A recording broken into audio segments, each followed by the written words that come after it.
आते हैं गुप्तकालीन राजनीतिक व्यवस्था। इसमें सबसे छोटी इकाई ग्राम है, जिसके स्वामी को ग्रामपति कहा जाता था, अर्थात ग्रामीण भी बोलते थे। वहीं पेट, जिसके स्वामी को पेटपति बोला जाता था।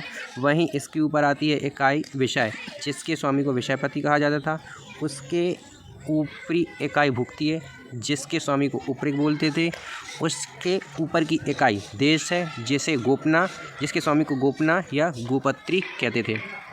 अब आते हैं केंद्रीय प्रशासन में। केंद्रीय प्रशासन में शासक का प्रमुख राजा था। राजतत्व का देवीयकरण इसमें दिया गया है। वहीं गुप्तकालीन प्रमुख मंत्रियों में कुमारात्य, महादंडनायक, दंडपाशिक, महासंधि विग्राहिक, महाबलाधिकृत, अग्राहिक आदि मंत्री आते हैं। वहीं प्रांतीय प्रशासन की बात करें तो इसमें भुक्ति और अवनी का नाम लिया गया है, जिसमें प्रमुख को उपरोक्त कहा जाता था, जिसका संबंध राजकुल से होता था। नोट में गुप्त काल में कायस्थ नामक नए वर्ग का उदय हुआ है, जिनका काम लेखा जोखा रखना था।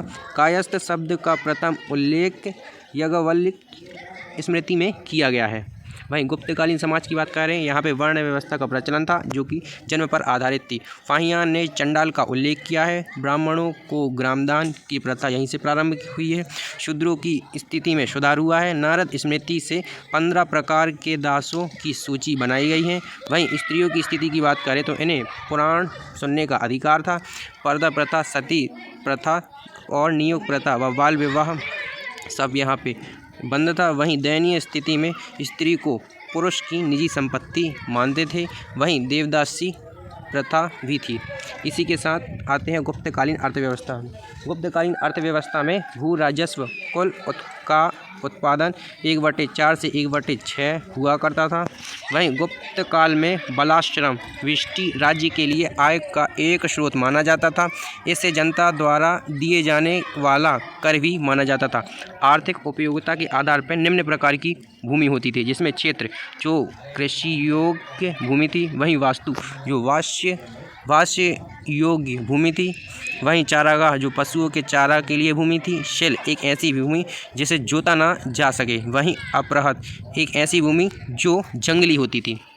इसके बाद आते हैं, वहीं सिंचाई के लिए रहट या घंटी यंत्र का प्रयोग होता था। श्रेणी के प्रधान को ज्येष्ठा कहा जाता था। गुप्त काल में उज्जैन सर्वाधिक महत्वपूर्ण व्यापारिक केंद्र था। वहीं गुप्त राजाओं ने सर्वाधिक स्वर्ण सिक्के जारी किए हैं। इनकी स्वर्ण मुद्राओं का अभिलेखों में दीनार कहा गया है, अर्थात इनकी स्वर्ण मुद्राओं को दीनार कहा जाता था। वहीं गुप्तकालीन धर्म में बात करें तो इसमें राजकीय धर्म वैष्णव है, राजकीय चिन्ह वरुण है। भगवान विष्णु का सबसे लोकप्रिय अवतार वारा है। त्रिमूर्ति पूजा यहीं से प्रारंभ हुई थी, जिसमें भगवान विष्णु, महेश और ब्रह्मा का उल्लेख किया गया है। कितने घंटे हुए? यहीं त्रिमूर्ति पूजा का प्रारंभ होता है। वहीं गुप्तकालीन साहित्य की बात करें तो इसे स्वर्ण युग भी कहा जाते हैं, जिसमें शूद्रक का लेखा नाटक मत्स्यकटिकम या माटी का खिलौना, जिसमें निर्धन ब्राह्मण के साथ वैश्या का प्रेम वर्णित है। प्राचीन नाटकों में सर्वोत्कृष्ट कोटि का माना जाता है, जिसमें कालिदास का अभिज्ञान शकुंतलम विश्व का 100 उत्कृष्टतम साहित्यिक कृतियों में से एक है। इसमें राजा दुष्यंत और शकुंतला के प्रेम की कथा चित्रित है, जिनका पुत्र भरत प्रसिद्ध राजा हुआ। वहीं अभिज्ञान शकुंतलम प्रथम भारतीय रचना है, जिसका अनुवाद यूरोपीय भाषाओं में हुआ। इसकी दूसरी रचना भागवत गीता है। भारत में गुप्त काल में लिखे नाटकों के विषय में उल्लेखनीय है कि यह नाटक सुखांत है, दुखांत नाटक एक भी नहीं मिलता है। वहीं निम्न वर्गों के लोग भिन्न भाषाएं बोलते थे, जबकि उच्च वर्ग के लोग सिर्फ संस्कृत बोलते थे। बुद्धघोष ने हीनयान धर्मपन प्रसिद्ध ग्रंथ विशुद्धिमग्ग लिखा है। जैन ग्रंथों में आचार्य सिद्धसेन का न्यायावतार सबसे प्रसिद्ध है। गुप्त युग में बौद्ध दर्शन पर भी अनेक ग्रंथों की रचना की गई है। असंग महायान धर्म का प्रकांड विद्वान था। वसुबंधु ने अभिधर्म घोष लिखा। इसमें बौद्ध धर्म के मौलिक सिद्धांतों का प्रतिपादन किया गया है। वहीं गुप्त काल में विष्णु शर्मा द्वारा लिखित पंचतंत्र संस्कृत को संसार का सर्वाधिक प्रचलित ग्रंथ माना जाता है। बाइबल के बाद इसका स्थान दूसरा है। इसमें 5 भागों में इस पुस्तक को बांटा गया है, जिसमें मित्रवेद, मित्रलाभ, संधि विग्रह, लब्ध, प्रणाश अपरिछार्वित बताया गया है। वहीं इनके नाटकों की बात करें, कुछ नाटकों की बात करें तो अभिज्ञान शकुंतलम, जिसमें जो कालिदास के द्वारा लिखा गया है, जिसमें दुष्यंत व शकुंतला की प्रेम के बारे में बताया गया है। वहीं मालविका अग्निमित्रम की बात करें तो इसे कालिदास ने लिखा है, जिसमें अग्निमित्र व मालविका की प्रेम कथा बताई गई है। वहीं विक्रमोर्वशीयम की बात करें तो ये कालिदास द्वारा लिखा हुआ है, जो कि सम्राट पुरूरवा व उर्वशी अप्सरा की प्रेम कथा पर आधारित है। वहीं मुद्र राक्षस की विशाखादत्त में एक ऐतिहासिक नाटक में चंद्रगुप्त मौर्य के मगध के सिंहासन पर बैठने की कथा का वर्णन किया गया है। वहीं मत्स्यकटिकम की बात करें तो ये शूद्रक द्वारा लिखा हुआ है। इस नाटक में नायक चारुदत्त, नायिका वसंतसेना के अतिरिक्त राजा, ब्राह्मण, जुआरी, व्यापारी, वैश्य, चोर एवं धूर्तदास का वर्णन किया गया है। वहीं देवी चंद्रगुप्तम में विशाखादत्त के द्वारा नाटक लिखा गया है। इस ऐतिहासिक नाटक में चंद्रगुप्त द्वारा शक राजा कर वध कर ध्रुव स्वामिनी से विवाह का वर्णन किया गया है। वहीं चारुदत्तम जो भास के द्वारा लिखा गया है, इस नाटक का नायक चारुदत्त मूलतः भास की ही कल्पना है। वहीं स्वप्नवासवदत्तम जो कि भास के द्वारा लिखा हुआ है, इसमें महाराज उदयन व वासवदत्ता की प्रेम कथा का वर्णन है। इसी के आगे आते हैं गुप्तकालीन वास्तुकला। अजंता में निर्मित कुल 29 गुफाओं में वर्तमान में केवल 6 ही शेष है, जिनमें गुफा संख्या 16 व 17 ही गुप्तकालीन है। इसमें गुफा संख्या 16 में उत्तीर्ण माणासन राजकुमारी का चित्र प्रशंसनीय है। गुफा संख्या 17 के चित्र को चित्रशाला कहा गया है। इस चित्रशाला में बुद्ध के जन्म, जीवन, महाविनिष्क्रमण एवं महापरिनिर्वाण की घटनाओं से संबंधित चित्र उद्धृत किए गए हैं। वहीं अजंता की गुफा में बौद्ध धर्म की महायान शाखा से संबंधित है। गुप्त काल में निर्मित अन्य गुफाएं, जिसमें बाघ की गुफाएं शामिल है। जो बाघ की गुफा है वह जिले धार मध्य प्रदेश में पड़ती है नामक स्थान पर विंध्य पर्वत को काटकर बनाई गई थी। वहीं मंदिर बनाने की कला का जन्म गुप्त काल में ही हुआ। वहीं मंदिरों की बात करें तो एणन का मंदिर, जो कि एणन सागर जिले में मध्य प्रदेश में है। वहीं भूमरा का शिव मंदिर, भूमरा सतना मध्य प्रदेश में है। सांची का मंदिर, सांची रायसेन जिले में मध्य प्रदेश में है। पिपरिया का विष्णु मंदिर, पिपरिया सतना मध्य प्रदेश में है। तिगवा का कंकाली देवी मंदिर, जो कि तिगवा जबलपुर मध्य प्रदेश में है। वहीं तिगवा का विष्णु मंदिर की बात करें तो यह तिगवा जबलपुर मध्य प्रदेश में है। वहीं नचना का नैना कोठार का पार्वती नचना मंदिर, जो कोठार पन्ना मध्य प्रदेश में है। वहीं नागौद का शिव मंदिर, नागौद सतना मध्य प्रदेश में है। खोह का शिव मंदिर, जो कि खोह सतना मध्य प्रदेश में है। मणि का मंदिर, जो कि मणि जबलपुर मध्य प्रदेश में है। वहीं गुप्तकालीन विज्ञान और प्रौद्योगिकी की बात करते हैं। इसमें आर्यभट्ट का नाम आता है। आर्यभट्ट, जिनका जन्म 499 ईस्वी में पटना में हुआ था। आर्यभट्ट का प्रसिद्ध ग्रंथ आर्यभट्टियम है। उनके अन्य ग्रंथ 10 गीतिक सूत्र और आर्यष्टक शामिल है। आर्यभट्ट ने ही पृथ्वी को गोल बताया था और उसकी परिधि का अनुमान लगाया था। आर्यभट्ट ने दशमलव पद्धति की भी विवेचना की। आर्यभट्ट का शून्य तथा दशमलव सिद्धांत सर्वथा नई देन थी। वहीं वारामीर की बात करें, जिनका जन्म 550 ईस्वी में हुआ है। आर्यभट्ट के बाद दूसरा प्रसिद्ध गुप्तकालीन गणितज्ञ एवं ज्योतिषी वारामीर है। उनके 6 ग्रंथ उल्लेखनीय है, जिसमें पद सिद्धांतिका, विभल पटल, योगा माया, बृहद संहिता, ब्रज जातक एवं लघु जातक है। वहीं ब्रह्मगुप्त की बात करें, जिनका जन्म 598 ईस्वी में हुआ है। ब्रह्मगुप्त भी गुप्तकालीन गणितज्ञ ही थे। इन्होंने बृहस्फुट सिद्धांत नामक ग्रंथ की रचना की। ब्रह्मगुप्त ने बाद में खंडनकाक और धान्य ग्रह की रचना भी की है। वहीं चिकित्सा में धन्वंतरी आयुर्वेद का प्रसिद्ध विद्वान थे। ऐसे चंद्रगुप्त विक्रमादित्य की राजसभा का सदस्य भी माना गया है। गुप्त काल का प्रसिद्ध रसायन शास्त्री एवं धातु विज्ञान वेत्ता नागार्जुन थे। अब आते हैं चैप्टर 22 अध्याय 22 पुष्यभूति वंश या वर्धन वंश। गुप्त वंश के बाद जिन नए राजवंशों का उद्गम हुआ उसमें मैत्रक, मौखरी, पुष्यभूति, परवर्ती, गुप्त और गौड़ प्रमुख हैं। इन राजवंशों में पुष्यभूति वंश के शासक ने सबसे विशाल साम्राज्य स्थापित किया, जिसमें कुछ राजवंश स्थान, प्रमुख शासक उपलब्धि इनकी दी गई है। चलिए आगे चलते हैं। वहीं पुष्यभूति वंश की बात करें, इसमें सबसे प्रथम शासक यानी संस्थापक पुष्यभूति रहे हैं, जिनका पुत्र प्रभाकर वर्धन था।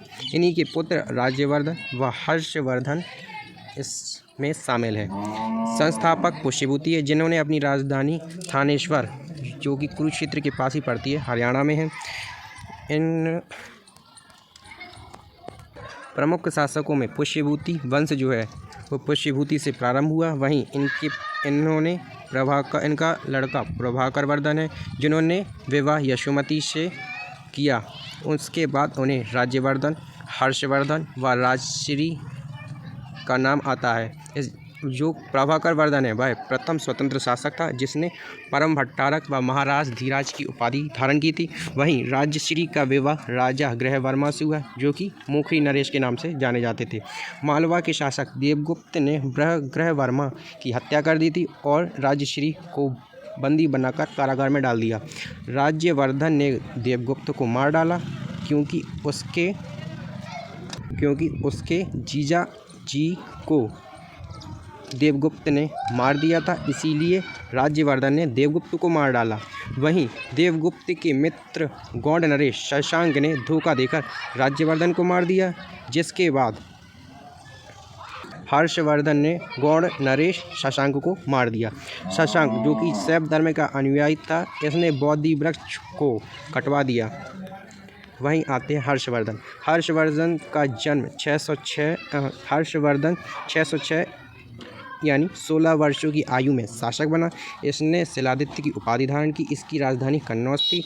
बौद्ध भिक्षु दिवाकर मिश्री के सहयोग से इसने अपनी बहन राजश्री को खोजा था। इसी के शासनकाल में चीनी यात्री हेनसांग भारत आया था, जिसने फूसियू की पुस्तक लिखी। चालुक्य शासक पुलकेशन द्वितीय ने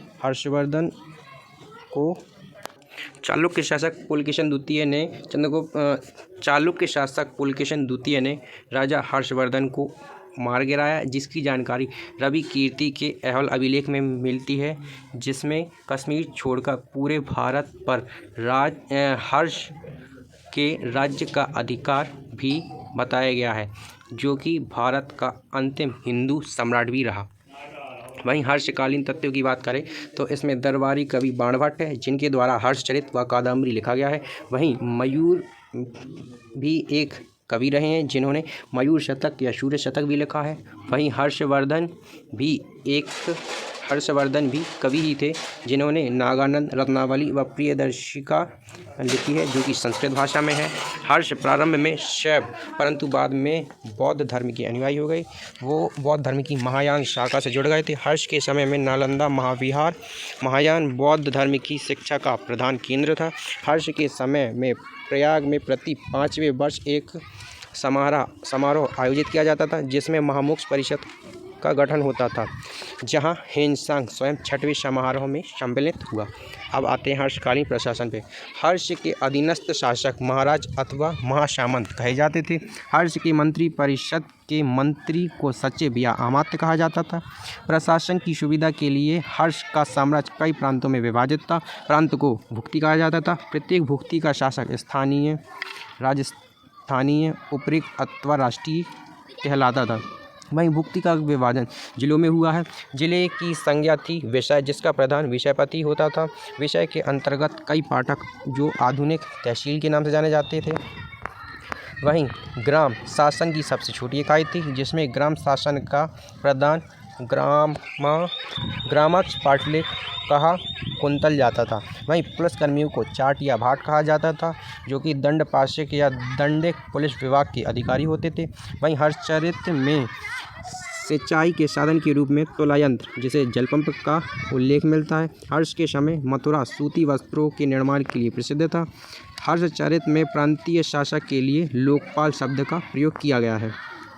अब आते हैं हर्षचरित के अनुसार हर्ष की मंत्री परिषद। भंडी, जिसमें प्रधान सचिव होता था। वहीं सिंगना, जिसमें प्रधान सेनापति आते हैं। वहीं कुंतल में अश्वसेना का प्रधान आता है। वहीं स्कंदगुप्त गज सेना का प्रमुख होता था। हर्षवर्धन के समय में ही शासन व्यवस्था का स्वरूप राजतंत्रात्मक था।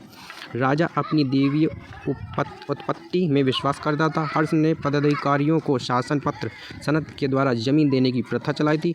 वहीं हिंसा के अनुसार हर्ष ने कश्मीर से गौतम बुद्ध का दांत लाकर कन्नौज के निकट एक संग्राम में स्थापित किया था।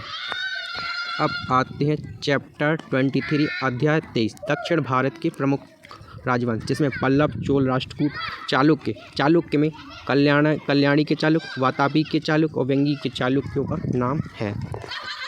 पल्लव वंश के संस्थापक सिंह विष्णु हैं, परंतु इसमें प्रथम नाम जो लिया जाता है वह महेंद्र वर्मन प्रथम है, उसके बाद नरसिंह वर्मन प्रथम है, फिर महेंद्र वर्मन द्वितीय है, फिर परमेश्वरम प्रथम है, वहीं नरसिंह वर्मन द्वितीय है, उसके बाद नरवर्मन द्वितीय का नाम आता है।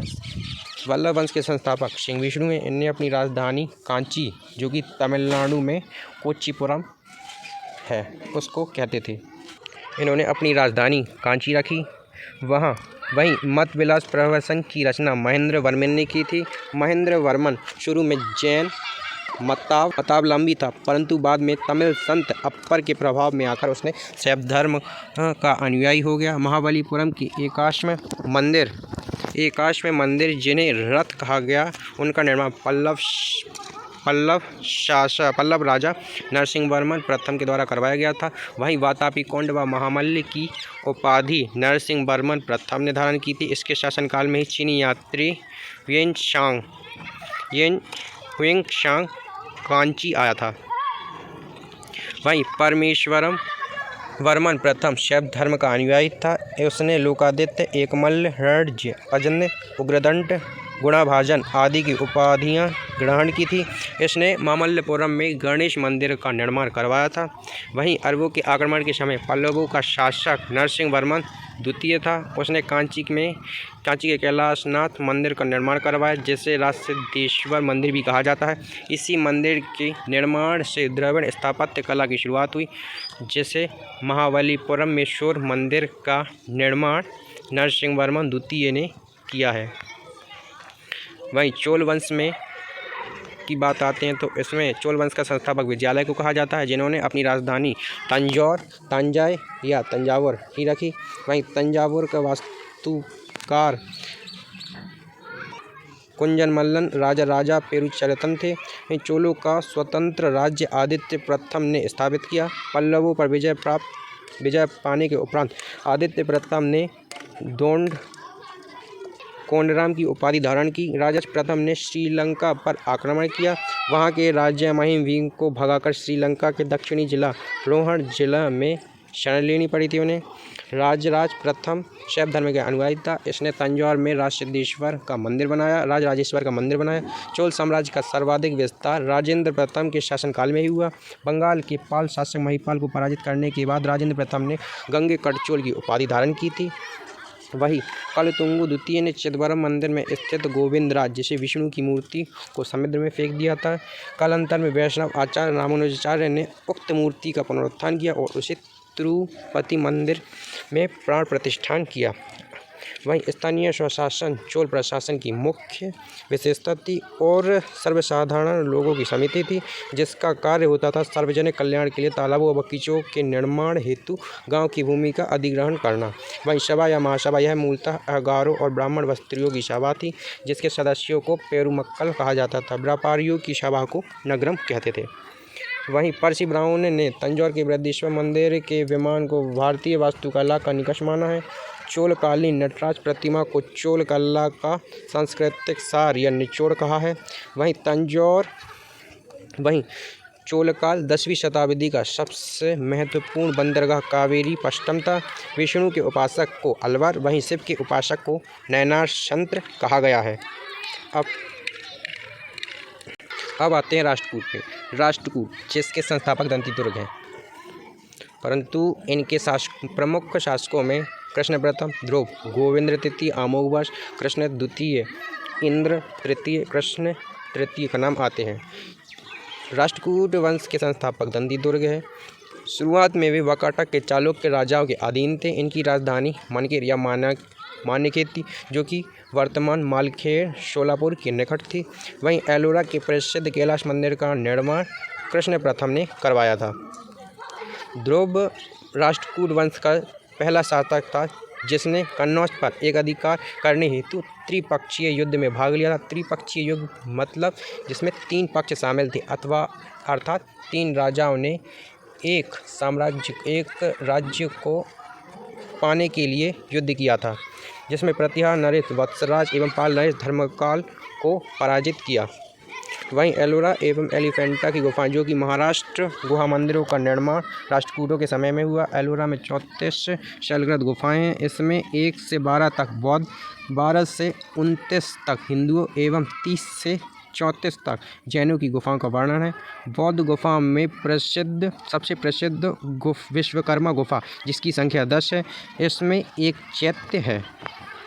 वहीं एलोरा की गुफा 15 में विष्णु को नरसिंह अर्थात पुरुष सिंह के रूप में दिखलाया गया है। एलोरा गुफाओं का सर्वप्रथम उल्लेख फ्रांसीसी यात्री थेविडेंट ने 17वीं शताब्दी में किया था। राष्ट्रकूट शैव वैष्णव शाक्त संप्रदाय के साथ साथ जैन धर्म के भी उपासक थे। राष्ट्रकूटों ने अपने राज्य में मुसलमान व्यापारियों को बसने तथा इस्लाम के प्रचार की स्वीकृति दे दी थी।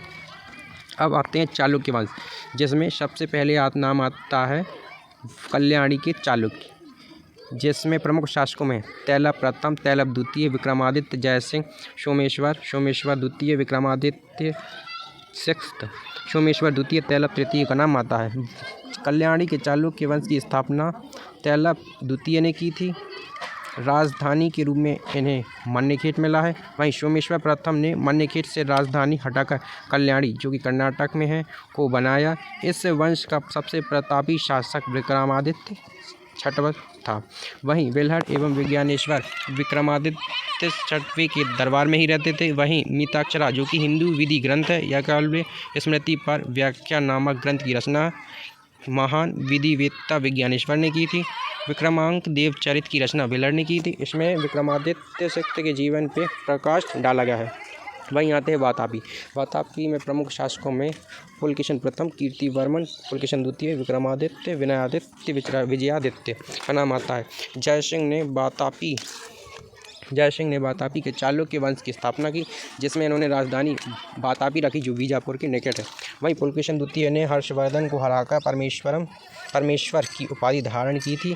इसने दक्षिणापतेश्वर की उपाधि भी धारण की थी। पल्लवी शासक नरसिंह वर्मन प्रथम ने पुलकेशिन द्वितीय को लगभग 642 में परास्त किया और उसकी राजधानी बादामी पर अधिकार किया। संभवतः इसी युद्ध में पुलकेशिन द्वितीय मारा गया। इसी विजय के बाद नरसिंह वर्मन ने वातापी कौंड की उपाधि धारण की। अब आते हैं अध्याय 24 चैप्टर 14 सीमावर्ती राजवंशों का अभ्युदय। वहीं इसमें पाल वंश आता है, जिसमें के संस्थापक गोपाल है। इसी वंश की राजधानी मुंगेर थी। यह पाल वंश बौद्ध धर्म के अनुयायी थे। गोपाल ने ओदंतीपुरी विश्वविद्यालय की स्थापना की थी।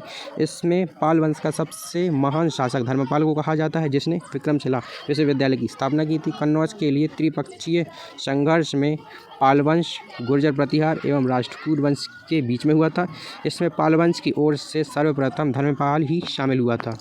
अब आते हैं शैन वंश। शैन वंश की स्थापना सामंत सेनरे राठ में की थी, जिनकी राजधानी नदिया लखनौती थी। शैन वंश के प्रमुख शासक विजयसेन, बल्लाल सेन एवं लक्ष्मण सेन थे। वहीं दान सागर व अद्भुत सागर नामक ग्रंथ की रचना शैन शासक बल्लाल सेन ने की थी। अद्भुत सागर को लक्ष्मण सेन ने पूर्ण रूप दिया था। वहीं लक्ष्मण सेन की राज्यसभा में गीत गोविंद के लेखक जयदेव, पवन दूत के लेखक धोई और ब्राह्मण सर्वस्व के लेखक हल्लायुध रहते थे। अब आते हैं अध्याय 25 चैप्टर 25 राजपूत राजवंशों की उत्पत्ति, जिसमें प्रथम वंश है गुर्जर प्रतिहार वंश। मालवा का शासक नागभट्ट प्रथम गुर्जर प्रतिहार वंश का संस्थापक है। नागभट्ट द्वितीय को राष्ट्रकूट सम्राट गोविंद तृतीय ने हराया था। प्रतिहार वंश का सर्वाधिक शक्तिशाली एवं प्रतापी राजा मिहिरभोज था। मिहिरभोज ने ही अपनी राजधानी कन्नौज बनाई थी। वह विष्णु भक्त था। उसने विष्णु के सम्मान में ही आदि वराह की उपाधि ग्रहण की थी। वहीं राजशेखर प्रतिहार शासक महेंद्रपाल के दरबार में रहते थे। इस वंश का अंतिम राजा यशपाल था। वहीं गहड़वाल राठौर राजवंशों की बात करें तो गहड़वाल वंश का संस्थापक चंद्रदेव था। इसने अपनी राजधानी वाराणसी बनाई थी। पृथ्वीराज तृतीय ने स्वयंवर से जयचंद्र की पुत्री संयोगिता का अपहरण कर लिया था। इसी वंश का अंतिम शासक जयचंद्र था, जिसे गौरी ने 1194 ईस्वी के चंदावर युद्ध में मार डाला था। वहीं चहमान या चौहान वंश की बात करें तो चौहान वंश का संस्थापक वासुदेव था। इस वंश की प्रारंभिक राजधानी अहिच्छत्र थी। बाद में अजयराज द्वितीय ने अजमेर नगर की स्थापना की और उसे ही अपनी राजधानी बनाया। इस वंश का सबसे प्रतापी शासक विग्रहराज चतुर्थ विशलदेव, जिसने हरिकेली नामक संस्कृत नाटक की रचना की है। वहीं सोमदेव विग्रहराज चतुर्थ के राजकवि थे। इन्होंने ललित विग्रहराज नाटक लिखा है। पृथ्वीराज तृतीय इस वंश का अंतिम शासक था। चंद्रवरदाई पृथ्वीराज तृतीय का राजकवि था, जिसकी रचना पृथ्वीराज रासो है। रणथंभौर के जैन मंदिर का शिखर पृथ्वीराज तृतीय ने बनवाया था। तराइन का प्रथम युद्ध 1191 ईस्वी में हुआ, जिसमें पृथ्वीराज तृतीय की विजय एवं गौरी की हार हुई थी। परंतु तराइन के द्वितीय युद्ध जो 1192 ईस्वी में हुआ, जिसमें गौरी की विजय एवं पृथ्वीराज तृतीय की हार हो गई। इसी के बाद आते हैं परमार वंश। परमार वंश का संस्थापक उपेंद्र राज। इसकी राजधानी धारा नगरी थी। प्राचीन राजधानी जो कि उज्जैन में कही जाती थी। इस वंश में परमार वंश का सर्वाधिक शक्तिशाली शासक राजा भोज था। राजा भोज ने भोपाल के दक्षिण में भोजपुर नामक झील का निर्माण करवाया। कविराज की उपाधि से विभूषित यह शासक था। भोज ने अपनी राजधानी में सरस्वती मंदिर का निर्माण करवाया था। अब आते हैं चंदेल वंश। चंदेल वंश में प्रतिहार साम्राज्य के पतन के बाद बुंदेलखंड की भूमि पर चंदेल वंश का स्वतंत्र राजनीतिक इतिहास प्रारंभ हुआ। बुंदेलखंड का प्राचीन नाम जीजाग भुक्ति था। चंदेल वंश का संस्थापक नन्नुक था। इसकी राजधानी खजुराहो थी। प्रारंभ में इसकी राजधानी कालिंजर महोबा थी। राजा धंग ने अपनी राजधानी कालिंजर से खजुराहो में स्थानांतरित की थी। वहीं चंदेल वंश का प्रथम स्वतंत्र एवं सबसे प्रतापी राजा यशोवर्मन था। यशोवर्मन ने कन्नौज पर आक्रमण कर प्रतिहार राजा देवपाल को हराया तथा उससे एक विष्णु की प्रतिमा प्राप्त की, जिसे उसने खजुराहो के विष्णु मंदिर में स्थापित किया। वहीं धंगदेव ने जन्नाथ, विश्वनाथ और वैद्यनाथ मंदिर का निर्माण करवाया। कंदरिया महादेव मंदिर का निर्माण धंगदेव ने 999 ईस्वी में किया। धंग ने गंगा यमुना के संगम में शिव की आराधना करते हुए अपने शरीर का त्याग कर दिया। वहीं सोलंकी वंश की बात करें, जिन्हें गुजरात के चालुक्य वंश का भी कहा जाता है। सोलंकी वंश का संस्थापक मूलराज प्रथम था, जिसने अपनी राजधानी अहिलवाड़ा की थी। मूलराज प्रथम शैव धर्म का अनुयायी था। भीम प्रथम के शासनकाल में महमूद गजनबी ने सोमनाथ के मंदिर पर आक्रमण किया था। भीम प्रथम के सामंत बिमल ने आबू पर्वत पर दिलवाड़ा जैन मंदिर बनवाया है। सोलंकी वंश का प्रथम शक्तिशाली शासक जयसिंह सिद्धराज था। प्रसिद्ध जैन विद्वान हेमचंद जयसिंह सिद्धराज के ही दरबार में थे। माउंट आबू पर्वत जो कि राजस्थान पर है, पर एक मंडप बनाकर जयसिंह सिद्धराज ने अपने सातों पूर्वजों की गजारोही मूर्तियों की स्थापना की। इसी के साथ एंशिएंट हिस्ट्री ख़त्म हुई। वीडियो को लास्ट तक देखने के लिए थैंक यू।